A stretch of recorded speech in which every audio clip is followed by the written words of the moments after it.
We can just keep it very simple, and you can redo if you want to, or any questions, or I wanted to really be free to expose and to explain to Brazil.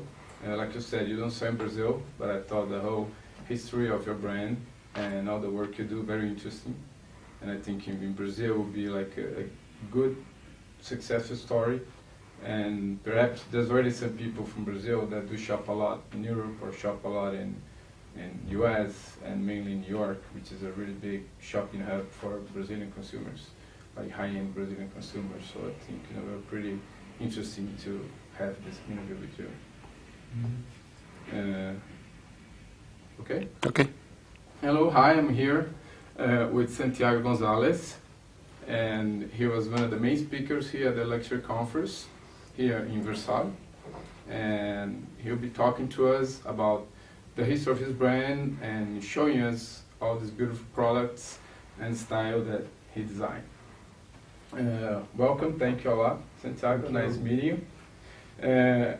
I'd like you to talk a little bit about the brand values and how you started in this business, because it's very unique, and I see that you build a very responsible way, and it's many other aspects than really just the product, the final product. You have a lot of thinking, a lot of development, and a lot of work before the bag becomes a product. So I'd like you to talk a little bit about that. Well, I think it's very important. Actually, at the end of the day, we are selling products, so the most important thing is the product. Is that the product is beautiful? Is that the product is emotional? Is that people buy the product? Because that allows us to do the other things necessary. But when my mother and I started the company 18 years ago, it was very important that we understood a reality, which was that we were launching something that had never happened before, which we were launching a luxury, high luxury accessory line out of Cali, Colombia. So that was already a huge leap. Our first client was Bergdorf Goodman. I think that's miraculous. People ask me every day, how did you do it? There's no answer to that question. I mean, miracle from God, or being at the right place at the right time, or because there really is no answer. What we could control and what we did know that had to be done was there has to be a new formulation of how this is going to work. The training required for this type of product to be produced is so particular and so precise that we cannot build the type of factory that has existed in emerging markets. And that engineering of factories that has existed in the emerging markets is not going to work for us. So we sat down, and her and I decided our core values and what those core values would be. And number one, for her, it was very important that there was this idea of learning from the past, enjoying the present, but being very excited about the future. And of course, the future is the children. Number two, who takes care of the children? Their mothers. And in Latin American culture, very sadly, if the fathers have a job, it is no guarantee that the money is going to go to the children. If the mothers have a job, it'll go directly to their children. So we wanted to employ as many women as possible, heads of the home. Number two, we had to implement a very serious training program, bringing the best technicians from all over the world to train these people. This was a huge investment. So the human resource department had to be very, very, very comprehensive in terms of psychologists, in terms of technical, so that we would hire the right employees. And there had to be a covenant between us and our artisans, in which the promise from both sides would be that we would be providing them with a career, and they were coming to us to give us their time and their compromise to stay with us. And this training program was not something that was going to take 1 year, 2 years, 3 years. It's a training program that was going to last forever. It was something that was going to be a career. It was not a factory job. It wasn't going to be that they were going to be there sewing and sewing and sewing, or hammering and hammering and hammering. No, every day they would learn. The idea is that they would learn, number one, the craft. Number two, how to solve formulas. Number three, how to poise formulas of their own and solve their formulas. Therefore, we wanted to make craftsmen patient inventors of their own know-how and of a new know-how. So the high craftsmen of my company work with a design team. They interpret a drawing. We tell them we want to make a water lily into a flower, and it's made into a flower by them. Right, and they're from part a of the drawing. whole process. Well, they're the ones who have to do Yeah. it. And as I said before, and more being here in Versailles, there's a very different thing from venerated brands such as Chanel, and Moin Chica spoke here, or Gucci in Florence. He had the Medicis and he had the Renaissance in the 14th century, and you had 3 Louis living Yeah. here, and then 3 republics with Napoleons, and then you had Cali, Colombia, which is where we come from, which in 1536 was founded. And maybe the employees and the craftsmen of these people in these companies didn't grow up very rich, but Right. they did grow up with an immense heritage Right. of beauty in their blood. They did grow up having access to Versailles and to the most incredible museums. They did grow up in Florence walking around, Yeah, you looking had at the to be Duomo their by mentor. Michelangelo. Mine maybe didn't grow up with water. So it's extreme. Yeah, The difference, the dissonance is brutal.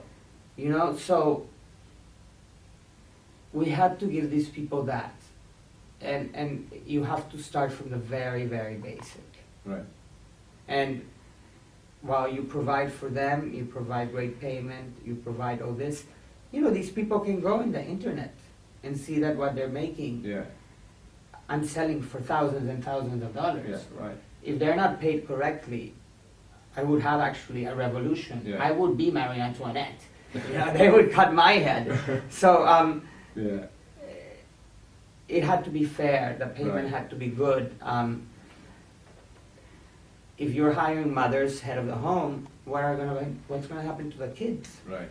We had to provide a daycare center, and it couldn't be just bring your kid to work. It had to be a proper, evaluated by the government daycare center that is not in the factory, that's 10 minutes away, that has nurses, nutritionists, psychologists, etc. You have babies there. It's a whole Yeah, different. you had to develop a whole I had to develop city system that would support. I had to develop an ecosystem. Yes, an ecosystem. An ecosystem that would function correctly, in which we were going to produce, in which we produce luxury product. Yes. In fact, the only luxury brand from an emerging market that competes at high luxury.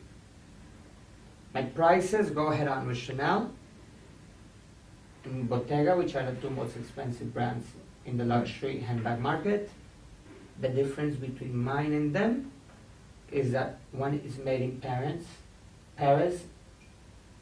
and is maison fondée. Yeah, no, you 100 years ago, or and Bottega, which is the crown jewel of the Kering Empire, and it's also founded 50, 70 years ago or more. Yes. So, me, I'm founded in Cali, Colombia, 18 years ago. Yeah, but it's a very incredible story, you know, to build the whole ecosystem and to have that value communicated and see how people react and buy your products, and I'm sure they see that value, and that's part of the emotional connection with the consumer, I think. Well, we're Would very you say careful so? though. We do not advertise what I'm telling you right now. I mean, you were just at the meeting, and Oh, yeah, this no, was an yeah. industry It's- meeting, Right. so I told a story, but it is nowhere in our sorry, it is nowhere in our papers, it is nowhere in our advertising, it's nowhere in our Instagrams. Yeah. I would not allow the Right. children to be shot for press. Oh, sure, yeah. No, it's your inside philosophy. This your is simply inside how we thinking, do how you business. I don't think, we believe in social design.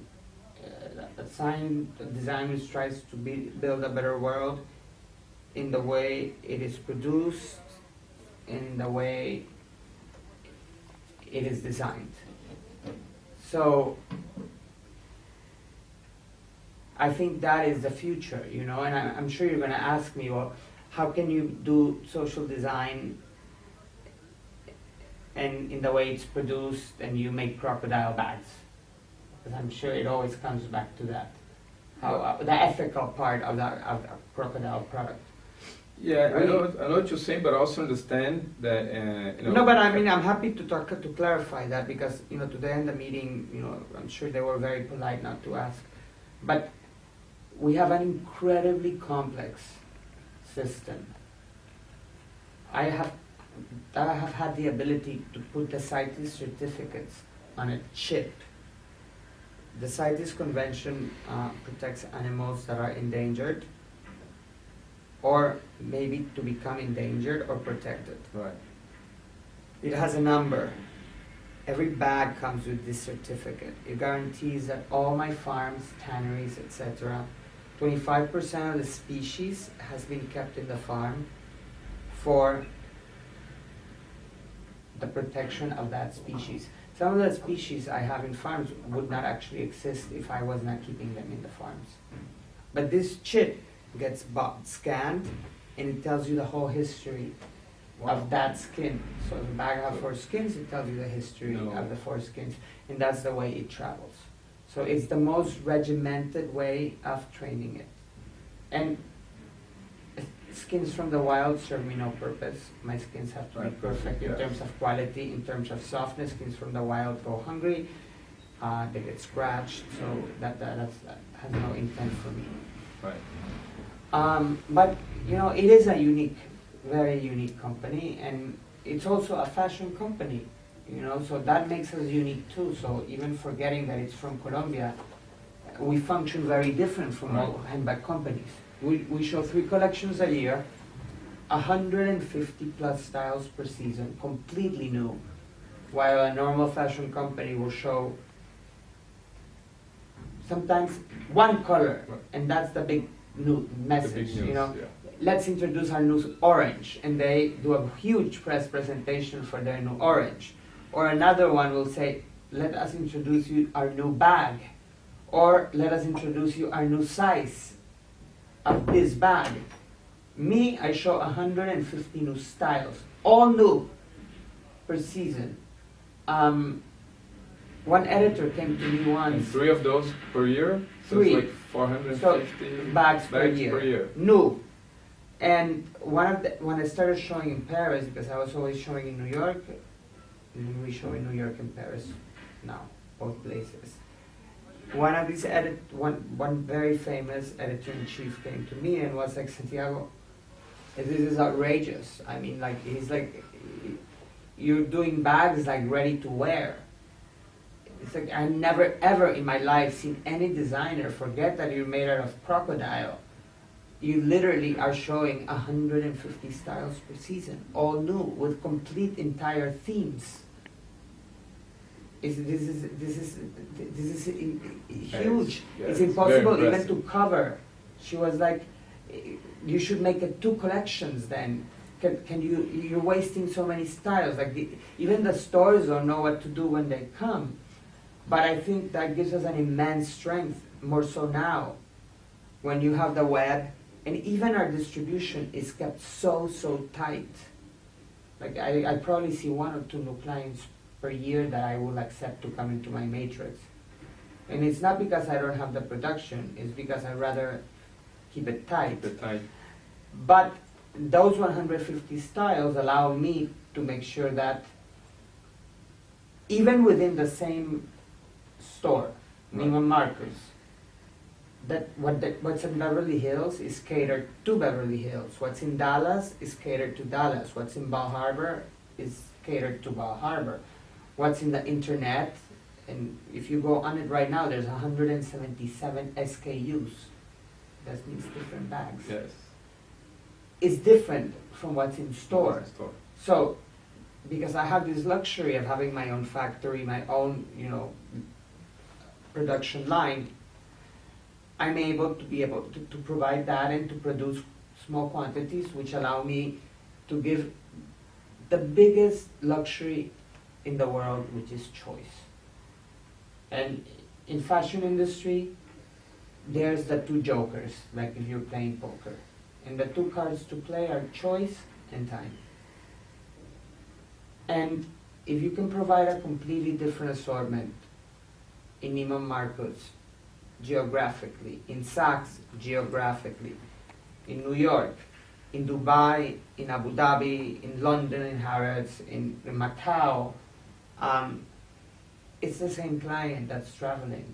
Yes. Then they buy everywhere. Because that's what I do. And even in some places it's more expensive, but if I know I'm gonna not find that thing, that same one, Yeah. It's a whole different approach. in another place, and I like it, I will pay double. Even if the exchange rate is high, because I want that one. So that's the way we work. We have huge collections, and we sell them exclusive styles to certain people. So we start by allowing the clients to choose what they want exclusively per area. And what will be your new challenges? I saw that you launch a men's collections as well. We have men's already, but men's moves differently. Right. It's more like carryover styles. There we add like new smaller styles, a new color. That works slower. We're launching a full-on shoe line, big. How many styles? 25 structures, and we have 300 colors. So